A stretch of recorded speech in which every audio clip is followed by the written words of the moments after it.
Have you ever been red in the face? Red in the face is used to describe someone who's embarrassed or flustered.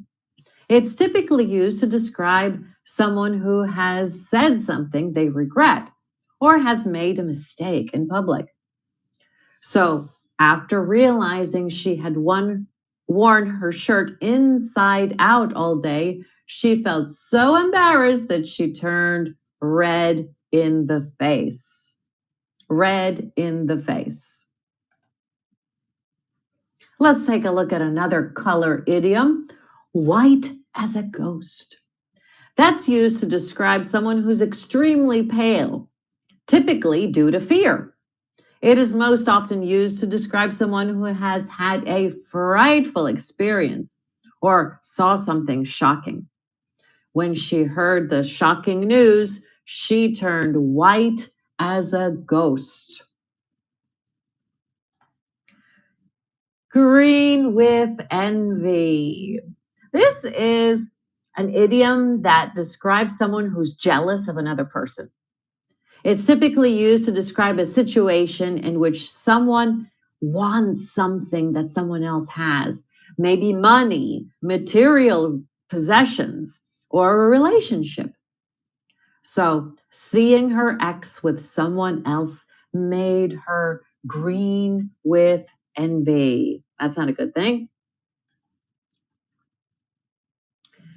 To paint the town red.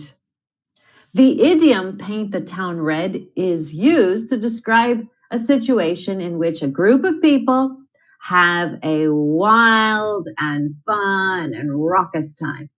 It is usually used in a positive way. You're celebrating a night out, maybe with the girls or with the guys. Maybe you're celebrating something like, a birthday. It's my friend's birthday, and we plan to paint the town red tonight. Let's go to the other color idiom, a white lie. These are small lies. They are usually told to be polite or kind. So it's usually a very small kind of lie, maybe to protect someone's feelings or even to avoid some kind of argument.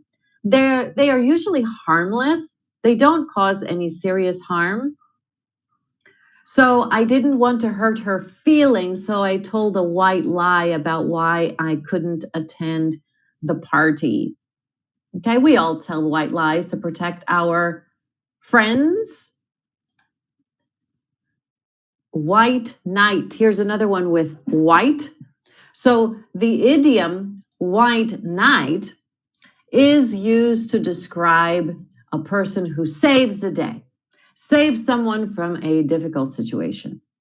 It's typically used to describe a situation in which someone rescues another person from danger or some kind of difficulty. Okay. It can also be used to describe a situation in which a person provides a solution to a problem. So he was always the first to help others and was known as the white knight of the neighborhood. And of course, a white knight refers to a male, okay, a man. And let's take a look at a gray area. If something is described as a gray area, it means that it's not clearly defined. It is typically used to describe a situation where there are no clear rules or guidelines. So decisions must be made based on an opinion or your feeling, your intuition. There are some gray areas in the new policy that need to be addressed. So it can be used to describe a situation in which we don't know. We don't really know what's right or wrong. So you base it on opinion and your gut feeling. Let's talk about blue collar worker. A blue collar worker is used to describe a person who works usually manually or in an industrial job. This person works with their hands, like a construction worker, a factory worker, or any kind of manual laborer. They are usually paid an hourly wage instead of a salary. So a blue collar worker is also there. The opposite of that is the white collar worker.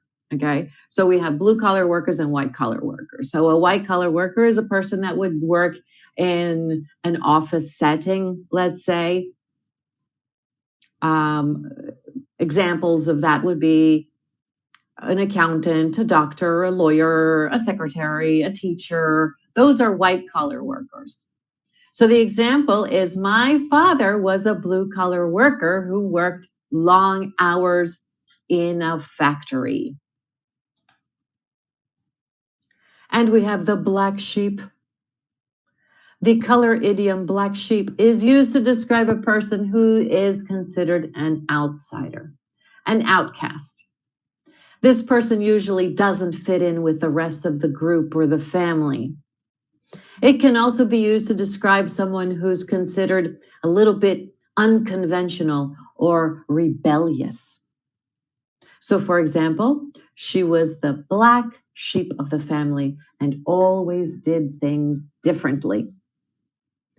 And we have one more with the color green, and that is the green-eyed monster. And this is also a person that is envious. Okay, so it's used to describe a feeling of envy or resentment, even towards someone. So it's describing a situation in which someone is jealous of somebody else's things, their relationship, their job, their success, all of that. So the green-eyed monster of jealousy made her say mean things to her friend who got the promotion instead of her. Now, in this sentence, you don't need to write of jealousy. You don't need to say it because it's understood from the idiom. The green-eyed monster made her say mean things to her friend. Okay, and those were some color idioms. I hope you enjoyed that.